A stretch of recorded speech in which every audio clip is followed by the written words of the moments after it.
It stands on the north shore of Lake Ontario in the city of Kingston, and it does not look like what it is. The exterior is limestone, the same pale, almost luminous stone quarried from the lakeshore by the men imprisoned inside it, cut and laid with a precision that makes the walls look less like a prison and more like a cathedral. The main dome rises above the cell blocks and catches the afternoon light off the water. The entrance rotunda has columns. It has a cornice. It has the proportions of a building designed to communicate that the society which built it had arrived, had achieved something permanent and considered and worth looking at. It has been sitting on this shoreline since 1835. It has watched the lake in every season. It watches it still. This was Kingston Penitentiary, Canada's first federal penitentiary, opened in 1835 as the provincial penitentiary of the province of Upper Canada, built on the principle that criminals could be reformed, that silence and labor and discipline could reshape a person into something useful. This is not just the story of one prison. This is the story of what a society reveals about itself when it decides that certain people need to be silenced, and gives one man absolute power over the silencing. If you're drawn to the histories that official buildings prefer, you never examine too closely.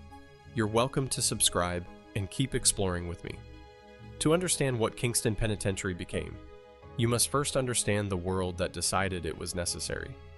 In the 1820s and 1830s, Upper Canada was a colony in the process of becoming something it could not yet fully define. British in law and in the self-understanding of its governing class, shaped by American influence in ways that made the governing class nervous. Filling rapidly with immigrants, Irish, Scottish, English, some American, who arrived poor, who competed for scarce work, and who brought with them the social fractures of the societies they had fled. Crime, in this world, was understood and as a product of character, not of poverty, not of displacement, not of the specific conditions that mass immigration and industrial-era crowding produced in people who had no safety net and no recourse. Crime was a failure of the individual.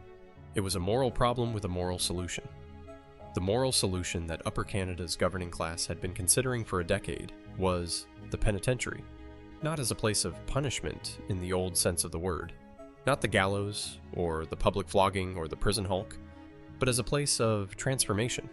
The theory, developed in the United States and arriving in Upper Canada through a combination of religious reform and Enlightenment optimism, held that the criminal could be remade. Given the right conditions, isolation, labor, religious instruction, enforced silence, the disordered mind could be brought back into order. The reformed man could be returned to society as a productive member of it. It was, in the language of its advocates, science.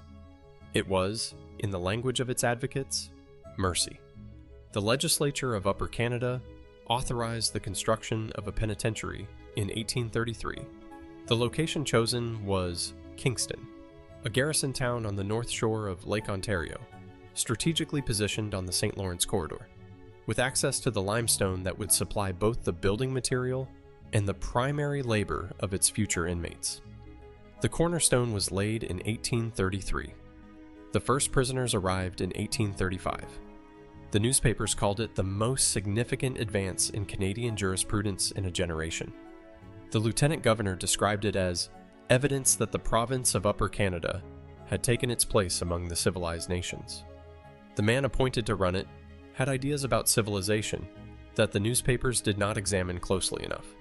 Henry Smith was appointed warden of the Kingston Penitentiary in 1835, the year the institution opened. He was 43 years old. He had served in the local militia and had been involved in Kingston civic affairs. He had the confidence of the men who made appointments in Upper Canada, the compact of Tory families who ran the colony's institutions and who treated positions of authority as rightful extensions of their own social standing. He was not a penologist. He had read none of the American or British literature on prison reform that had shaped the penitentiary movement. He He had no training in the management of human beings in conditions of confinement. He had a position, an authority, in a building full of men, women, and children with no mechanism to challenge anything he chose to do to them. He arrived believing the penitentiary's purpose was discipline, not rehabilitation in the philosophical sense, not the careful, theorized discipline of the reformers, discipline as a daily practice of force.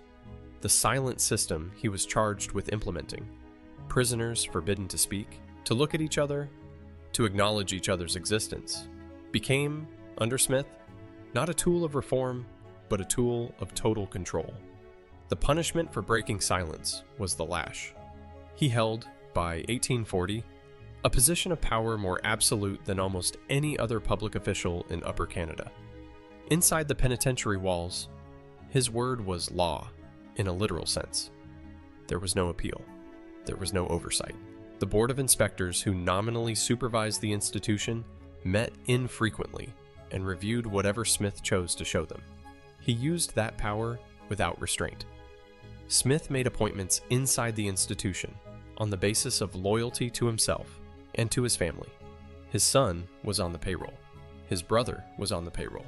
Food, clothing, and supplies allocated for the use of prisoners were diverted for private use and private sale.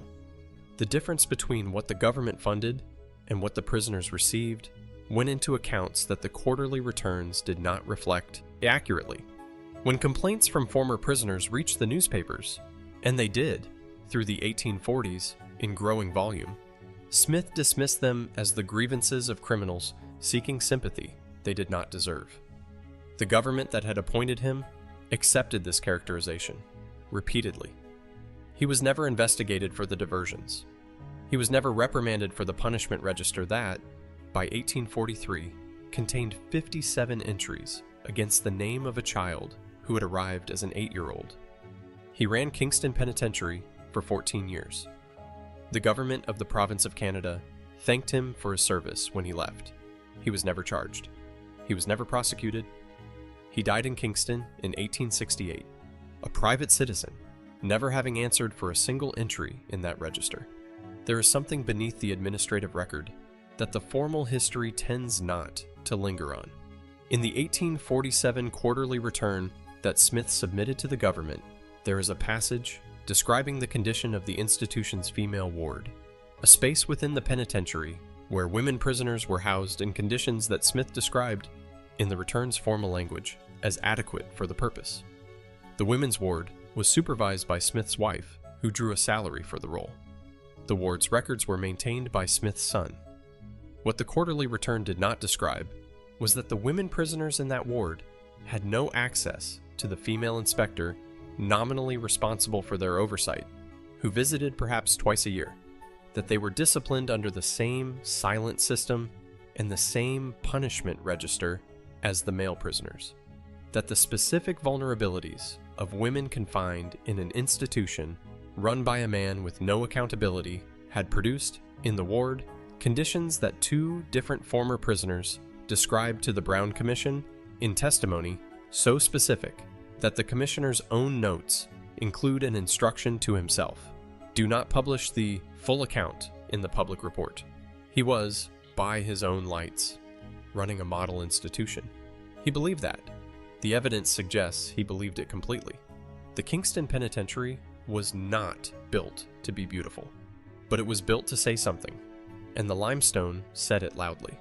Construction of the main cell block began in 1833 and continued, in stages, for decades. The primary building material was the pale Kingston limestone quarried from the lakeshore by the prisoners themselves, a circularity that the institution's architects did not choose accidentally. The men who would be confined inside the building were cutting and carrying the stone that would confine them. This was called labor. This was called reform. The entrance rotunda rises above the front gate with a dome that has the proportions of a civic building, a courthouse, a legislature, something built to communicate permanence and authority. When you stand inside it, the sound changes. It becomes institutional. Echo and stone and the specific acoustic of a space designed to project authority in every direction simultaneously. The main range runs north from the rotunda, 5 tiers of cells stacked on either side of a central hall, iron railings on each gallery, the cells themselves about 3.5 feet wide and 7 feet deep. A man lying flat with his arms extended could touch both walls. The cells were designed for exactly one person. They held, in the worst years, considerably more. Each cell had a hammock, a bucket, a small shelf, a Bible. The windows in the outer wall were positioned high enough to admit light, but not visibility. The prisoner could see sky, but not street, could know the world continued without being able to see it continuing.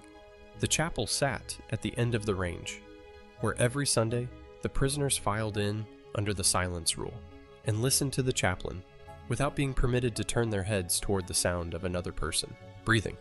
Salvation was offered in complete isolation. The kitchen, the infirmary, the punishment block, a separate structure set back from the main range, with cells designed for solitary confinement that were darker than the regular cells, with less air and no natural light. And the quarry, always, beyond the institutional buildings, the quarry. The men quarrying the stone that maintained the very walls that held them. The institution's first annual report described the limestone facade as a testament to the reformative power of ordered labor. The men who cut it had no choice about cutting it. That detail did not appear in the report. There is one element of the penitentiary's design that the foundational documents describe with particular care, because it was the element the architects were most proud of, and because it will mean something different by the time this story ends. The silent system required architecture. A building where 1,000 men could be held, fed, worked, and worshipped without ever communicating with each other required sightlines, angles, supervision points, and a physical design that made the silence enforceable. The cell block was designed so that guards walking the central range could see the door of every cell simultaneously. The chapel was designed so that prisoners sitting in assigned seats could not see each other's faces. The workshop was designed so that men working at benches could be watched from every direction without knowing when they were being watched. The silence, in other words, required the building to be a machine for watching. The building was very good at that. They could not know, or perhaps they could, and considered it acceptable, that the silence the building was designed to enforce would, in men held under it for years, produce effects that the institution's own physicians would eventually document and attribute to causes other than the silence. In its first decade, the Kingston Penitentiary was the most celebrated institution in Upper Canada. Prison reformers from England came to study it. American penologists wrote about it in their journals. The government of the province pointed to it with pride as evidence that the colony had produced something worth studying. In 1836, the year after it opened, a delegation from the colonial government toured the facility and declared it fully competitive with the best American establishments.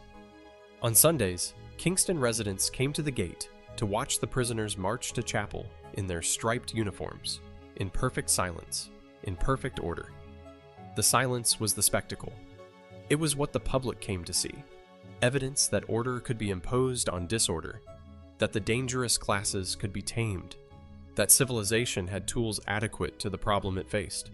The warden received visitors in the rotunda. He showed them the punishment register, not the full contents, but the fact of its existence, the evidence of a system, maintained with rigor.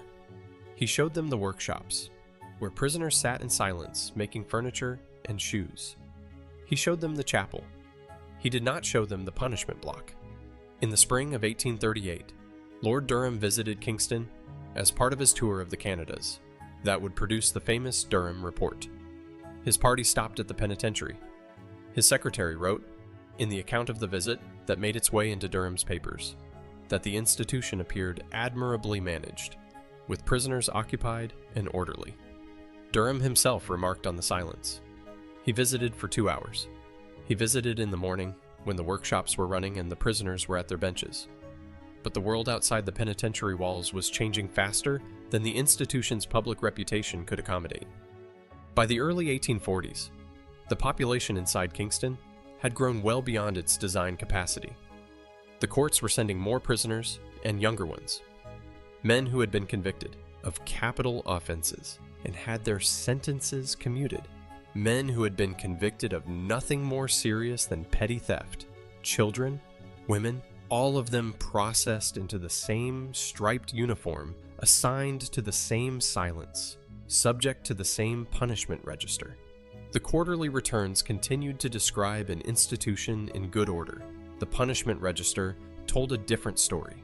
One entry at a time, 57 entries for one child in 1 year, accumulating in Smith's neat handwriting while the government read the quarterly returns and found nothing to concern it.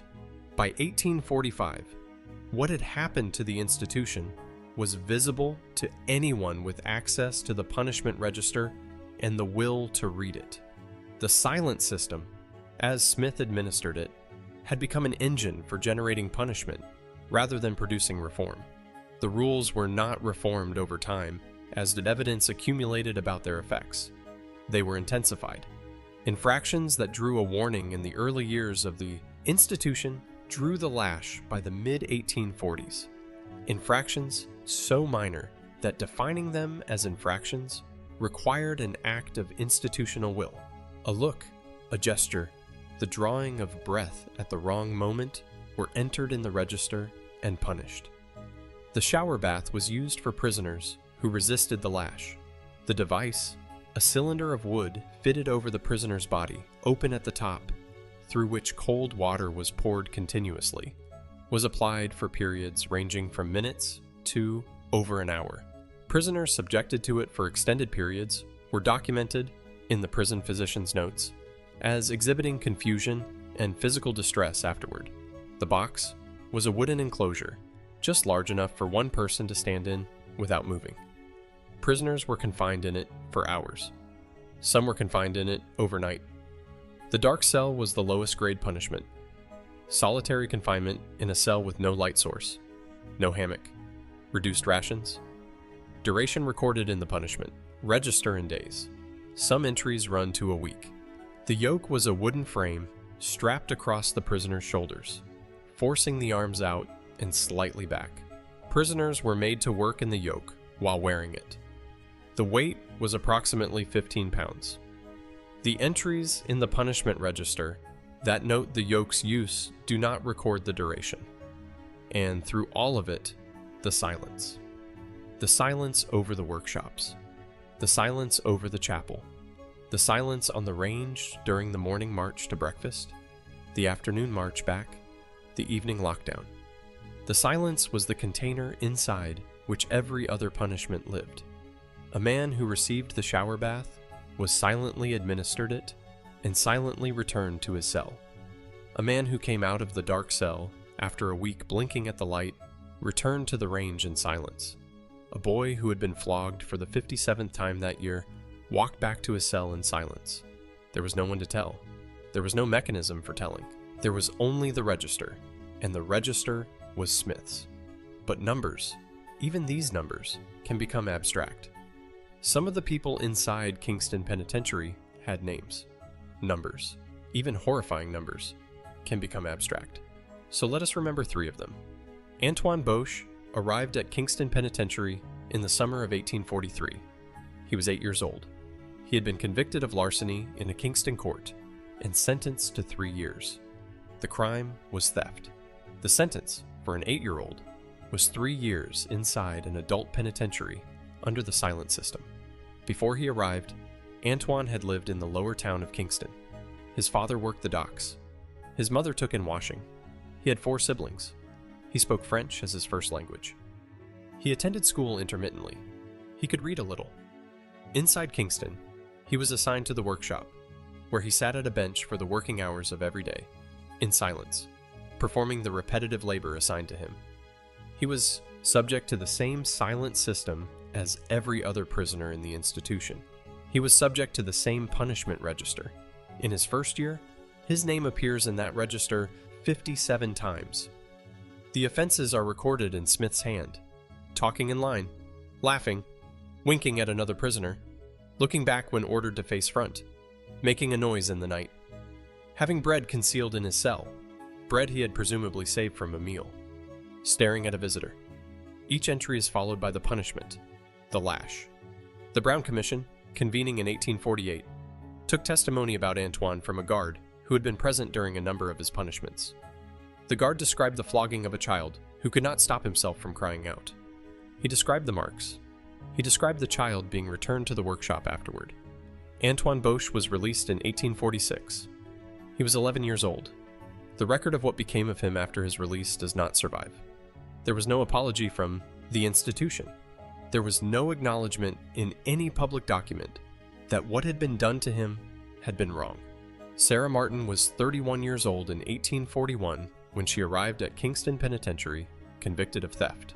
She was Irish, having arrived in Kingston with a wave of immigration that the 1840s were producing in numbers that the colony's institutions were not equipped to manage. She had worked as a domestic servant. She had no family in Canada. Inside Kingston, she was assigned to the women's ward, the section of the institution nominally overseen by Smith's wife, accessible to the female inspector perhaps twice a year. Sarah Martin spent 4 years inside Kingston. The women's ward during those years was documented in the testimony submitted to the Brown Commission, in terms that the commissioner's notes describe as requiring careful handling before public release. The testimony described conditions that reflected not the reformative philosophy of the penitentiary's founding documents, but the specific vulnerability of women held in an institution where the accountability structures were thinner, the visits rarer, and the oversight more theoretical than actual. She was released in 1845. She left Kingston with the clothes she had arrived in, and, if the institution's departure records are to be believed, 2 shillings. What the institution gave her, in exchange for 4 years of her life inside its walls, was her freedom from it. Nothing more. Her name does not appear in any history of Kingston Penitentiary written before the 1970s. James Walsh was 17 years old in 1847 when he was sentenced to 5 years at Kingston for assault causing bodily harm. He was the age at which, in the era's moral taxonomy, a young man was considered fully responsible for his actions and therefore subject to the full weight of the institution's program. He arrived in the autumn. He was assigned to the stone-cutting gang in the quarry, one of the heaviest labor assignments in the penitentiary. He worked the quarry through the winter of 1847 and into 1848. His name appears in the punishment register 11 times in that first year, primarily for talking.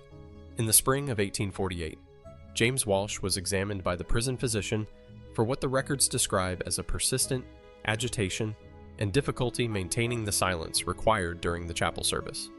The physician noted in his quarterly report that the prisoner appeared to be suffering from a nervous condition, likely attributable to his criminal character and the strains of institutional adjustment.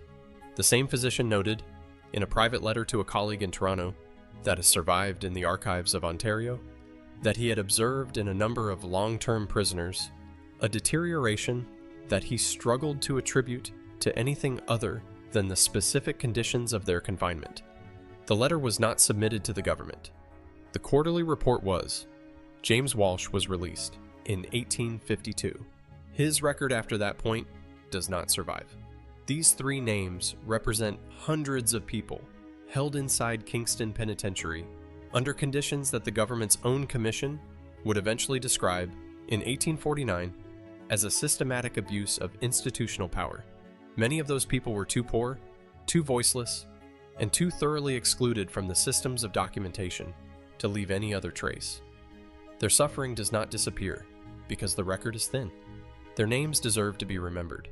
The reckoning, when it came because of one man with a printing press and a mandate. In 1848, the government of the province of Canada appointed a commission to investigate the state of the provincial penitentiary. The commissioner was George Brown, the same George Brown who owned and edited the Toronto Globe, who would go on to be one of the fathers of Confederation, who was, in 1848, one of the sharpest political observers in Canada, and one of the most persistent critics of the Tory establishment that had been protecting Kingston Penitentiary from examination for over a decade. Brown spent months inside the institution. He took testimony from guards, from former prisoners, from the prison physician, from the chaplain. He reviewed the punishment register. He reviewed the financial records. He reviewed the quarterly returns and compared them with what the punishment register and the supply ledgers actually showed. The report he submitted to the government in 1849 was one of the most damning documents produced about a Canadian institution in the entire 19th century. He documented the flogging of children. He named Antoine Boche. He quoted from the punishment register, 57 floggings in a single year, for infractions including winking and laughing. He documented the shower bath, the box, the dark cell, the yoke. He documented the financial diversions, the food and supplies intended for prisoners that had been redirected to Smith's, personal accounts, and the accounts of his family members. He documented that the institution's quarterly returns, submitted to the government as evidence of a well-run facility, had been consistently false, that the Board of Inspectors had been presented with a curated version of the institution's records, that complaints from former prisoners, which had been reaching the newspapers and the legislature for years, had been systematically dismissed by a government that preferred the quarterly returns. The report made it impossible for the government to continue ignoring what was happening inside Kingston. The government acted. Warden Henry Smith was dismissed from his position in 1849. That was the action. He was never charged. He was never prosecuted. He was dismissed from a public position he had used for 14 years to flog children and steal from the government's accounts. He retired to private life. He lived in Kingston for 19 more years. No court ever asked him a question about the punishment register. The Brown Commission report was received, and the government acted on its most visible recommendation, the removal of Smith, and then did something that governments tend to do with reports documenting institutional failure. It moved on. A new warden was appointed. Some practices were modified. The most extreme instruments of punishment were formally prohibited, though the evidence of whether prohibition translated to non-use is complicated by the fact that the records from the years immediately following the commission are themselves incomplete. The silent system remained. It remained for decades. By the 1870s, Kingston Penitentiary had been transferred from provincial to federal jurisdiction under Confederation, and it had become what it would be for the next century, Canada's most secure and most notorious federal penitentiary, the institution to which the most serious offenders were sent, and from which escape was considered impossible. The institution's public reputation had recovered from the Brown Commission, not because the Commission's findings had been addressed at the root, not because the structural conditions that had enabled Smith's 14 years of unchecked authority had been dismantled, but because the government had changed the face at the top and resumed filing the quarterly returns. The conditions inside the ranges in the decades that followed were not the conditions that George Brown's commission had documented at their worst, but they were not the conditions of the founding documents either. They were something in between, hard, isolating, punitive in ways that the silent system and the architecture and the culture of the institution perpetuated without requiring any individual warden to be a Henry Smith. The things Smith had built, the institution's relationship to power and to silence and to the bodies of the people inside it, was structural. It did not leave with him. By the time of the first major riot in 1954, Kingston Penitentiary had been operating under some version of the same logic for over a century, and it was about to discover that some things, held under pressure long enough, do not stay silent. The federal government reviewed the 1954 riot. It produced a report. The conditions that produced the riot were described as requiring attention. Attention was given. The penitentiary continued operating. The 1971 riot at Kingston Penitentiary lasted 4 days. It began on the evening of February 14th, when prisoners in the main range overpowered guards and took control of the cell block. 6 guards were taken hostage. The prisoners who led the riot, or who were designated as its leaders in the aftermath, announced through the prison's intercom system that they wanted to speak to a citizens committee. They wanted people from outside to come in and hear what they had to say about conditions inside Kingston Penitentiary. The committee came. It included journalists, academics, and lawyers. What they heard from prisoners who spoke for 4 days in the knowledge that they would face serious consequences for speaking, was a portrait of an institution that had modernized its equipment, its procedures, and its language, while maintaining, in the ranges, conditions whose essential character had not changed significantly from what the Brown Commission had documented in 1849.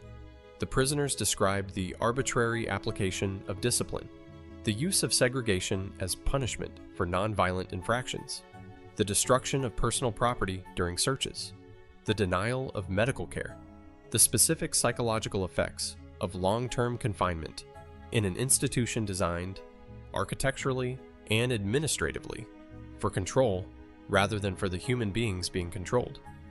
The government received the testimony given to the Citizens Committee. It commissioned the Swackhamer Inquiry. The Swackhamer Inquiry produced a report. The report documented what the prisoners had described.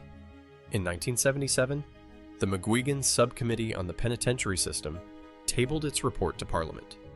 It described conditions in Canadian federal penitentiaries, including Kingston, as a shocking failure. The word is in the report.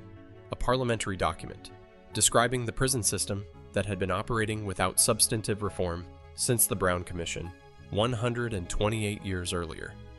The report called for fundamental changes to the federal prison system, for an end to the treatment of prisoners as objects to be managed rather than human beings to be, in some meaningful sense, prepared for the lives they would lead after release. Some changes were made. In 1977, then again in the 1980s, then again in the 1990s, then again in the 2000s, as each successive report found conditions requiring attention, and successive governments gave them attention, and the ranges continued operating. Kingston Penitentiary ran at double its designed capacity for much of the late 20th century. 2 men in cells built for one, a ratio of guards to prisoners that made anything resembling individual attention impossible. The segregation unit, the modern name for what an earlier era called the dark cell, in continuous use. The federal government has never issued a formal public apology to any prisoner at Kingston Penitentiary for the specific documented abuses the Brown Commission, the Swackhamer Inquiry, or the McGuigan Report identified. No compensation program was ever established. The records of what Smith's punishment register contained were archived and are accessible to researchers, and are not mentioned in the institution's official history as presented on the Parks Canada website. The legacy of Henry Smith was not Henry Smith, it was the institution, and the institution outlasted every report that tried to reform it by 178 years. The silence that ran the institution also traveled. The penitentiary model that Kingston represented, the separate system, the silent system, the architecture of total observation, was not a Canadian invention. It arrived from the United States, specifically from the Auburn system, developed in New York in the 1820s, and was adopted by Canadian authorities as the most advanced available thinking about how to reform the criminal character. What Kingston exported was not the architecture, it was the logic that prisoners could be reformed through isolation, silence, and the removal of all meaningful human contact. The logic that the state had the right to define the terms of that removal without meaningful external oversight. The logic that the people inside the institution were, by virtue of being inside it, less than fully entitled to the protections available to those outside it. That logic traveled into the federal penitentiary system that came into being after Confederation, and that Kingston anchored. It traveled into the provincial reformatories and industrial schools that processed young offenders in Ontario and Quebec and across the country. It traveled into the residential school system, which applied the same logic: silence, isolation, supervised labor, the removal of identity, to Indigenous children who had not been convicted of any crime. The same doctrine, applied with the same institutional certainty, producing the same documented harms in children who had come by different routes but arrived at the same place, inside a building that had decided their silence was the point. The penitentiary system never found a cure for recidivism. The silencing never produced the reformed man that the founding documents had promised. The McGuigan Report noted, in 1977, that the Canadian federal penitentiary system was producing the worst recidivism rates in the Western world. The silence was never the cure. The silence was always what happened when the cure was not working, and no one wanted to say so. Kingston Penitentiary closed on September 30th, 2013. The closure was announced as a cost-saving measure. The institution was expensive to maintain and had been operating significantly below capacity as the federal prison population was redistributed to newer facilities. The government said it was a practical decision. No formal statement was made about the institution's history. The penitentiary still stands at 560 King Street West in Kingston, Ontario. It still faces Lake Ontario. The limestone exterior is exactly what it was in 1835. The same pale stone, the same proportions, the same entrance rotunda, with the same dome catching the afternoon light. Time has done nothing visible to the outside. Inside, the cell ranges still exist. The 5 tiers of the main block are intact. The iron railings still in place on each gallery. The cells still their original dimensions. 3.5 feet wide, 7 feet deep. The hammock points are still in the walls. The penitentiary now operates as a tourist attraction, run by the Kingston Penitentiary Tour Company. Visitors pay to walk the ranges, see the cells, learn about the 1971 riot, and stand in the rotunda where Warden Henry Smith once received official visitors and showed them the part of the institution he wanted them to see. The tour is popular. It has been featured in travel publications as one of the most compelling historic sites in Ontario. The guides are knowledgeable, and the experience is described in reviews as haunting. There is no plaque in the penitentiary naming Antoine Boche. There is no marker noting that an 8-year-old was flogged 57 times within these walls. There is no permanent exhibition acknowledging the women's ward and what was documented there. The punishment register exists in the Archives of Canada. It has not been reproduced at the site. The quarry, where prisoners cut the stone that built the walls that held them, is visible from the eastern perimeter. The stone is still there. So are the walls. The institution that produced the worst documented record of child abuse in 19th century Canadian history now sells tickets. The records of that abuse are in Ottawa. They are accessible to researchers. They are not on the tour. There are 2 Kingston penitentiaries. The first is the one the founding documents describe, the institution that its architects believed they were building, a place where the criminal could be reformed, where silence and labor and religious instruction could reach into a disordered character and restore it to productive citizenship, where the cruelty of the old world's justice, the gallows, the pillory, the public flogging, would be replaced by something measured, scientific, and humane. It was, in its founding documents, an act of Enlightenment ambition, the belief that human beings could be improved, that institutions could be instruments of that improvement, that a new society in a new world could do better than the societies it had left behind.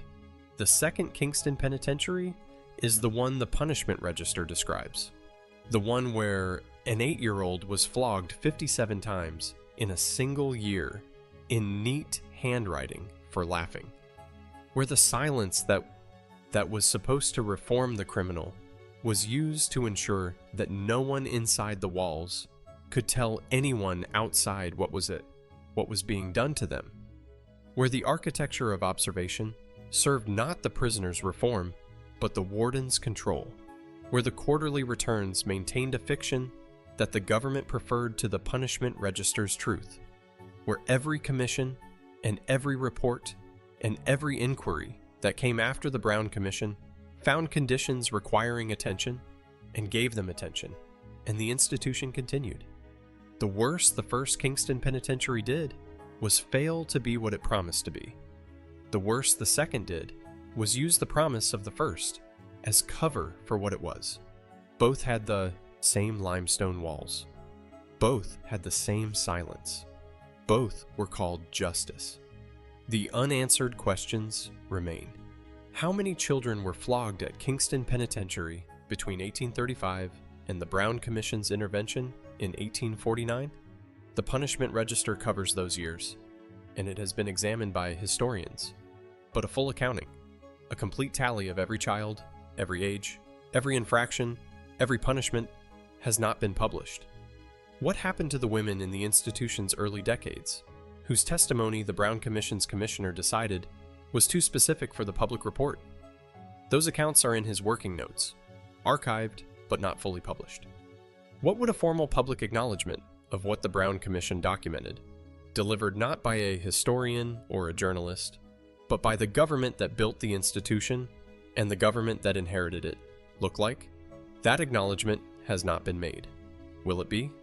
The limestone is still there. The silence that the building was designed to enforce is still there, in its way. The silence of an institution that has been converted into a tourist attraction without ever being required to account for itself in full. From the road, on a clear morning, Kingston Penitentiary looks like what it was always presented as. Something solid and permanent and considered. Something that says the society which built it had arrived. The entrance rotunda still catches the afternoon light off the lake. The dome still rises above the cell blocks. The tours still go through on the hour. Somewhere in the archives of Canada, in the handwriting of Warden Henry Smith, is a register that records 57 separate acts performed on a child who arrived at 8 years old and left at 11 and was never mentioned in an official report again. The building still stands. The register still exists. And no one has ever been required to read them together in public and say what they mean. Does that silence still count as justice? Or has it always been the same silence it was in 1843?